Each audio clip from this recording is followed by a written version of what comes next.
Hey, what's up? This is Ricardo at Parts People, and in this video, we'll outline the steps for completing a part replacement on your Dell PC.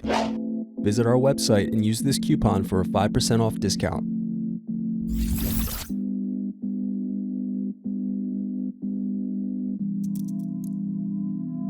Unscrew and remove bottom base.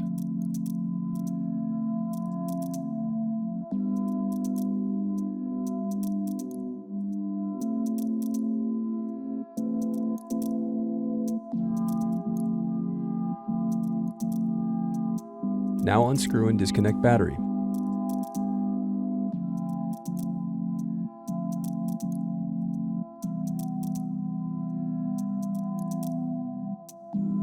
Now unscrew and disconnect LED board.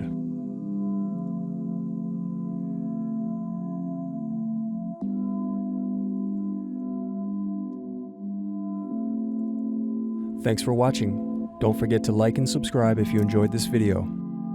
And if you need more, check out this playlist to watch other tutorials for your laptop. You can also click here to find parts for your laptop at partspeople.com.